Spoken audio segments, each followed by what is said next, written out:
Cooking with নিশা রান্নাঘরে আছি, হাজির হয়েছি। কাঁচা আমের কাশ্মীরি আচার তৈরি করব।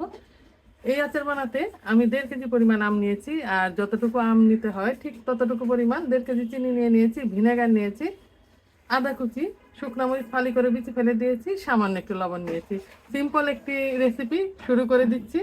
কাশ্মীরি আচার তৈরি করার জন্য এখানে পানিটা আমি মেপে দেখাচ্ছি কতটুকু। 1/2 কাপের এরকম পানি দিয়ে দিলাম। এবার 1.5 কেজি পরিমাণ চিনি দিয়ে দেবো। দিয়ে দিব যে আদা এইভাবে কুচি করে নিয়েছি লম্বা লম্বা করে, আর শুকনো মরিচ ফালি করে নিয়েছি, বিচি ফালিয়ে দিয়েছি, সামান্য একটু লবণ দিয়ে দিব। এবার চিনিটা গলে ওঠা পর্যন্ত আমি অপেক্ষা করব। চিনিটা পানি ছেড়ে দিবে।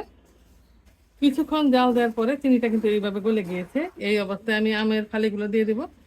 আমের ফালি আমি ভালো করে ধুয়ে, মানে খোসা ছুলে টুকরা করে ভালো করে ধুয়ে পানি ঝরিয়ে নিয়েছি।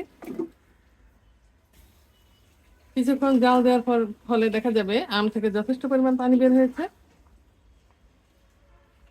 চুলার আঁচটা বাড়িয়ে দিয়েছি। আমি প্রায় 3 মিনিটের মতো রান্না করছি। আম থেকে যথেষ্ট পরিমাণ পানি ছেড়ে দিয়েছে। খুব একটা নাড়াচাড়া করা যাবে না। চুলার আঁচটা এবার মিডিয়ামে দিয়ে দেব, আর এভাবে শিরাটা ঘন করে নেব। আমি প্রায় 7 মিনিটের মতো রান্না করেছি। শিরাটা অনেকটাই ঘন হয়ে আসছে, একদম জমে যাবে না। এই পর্যায়ে আমি দিয়ে দেব 4 থেকে 5 টেবিল চামচ পরিমাণ ভিনেগার। আর কিছুক্ষণ টানিয়ে নিয়ে আমি রান্নাটা শেষ করব, দেখাচ্ছি আমি।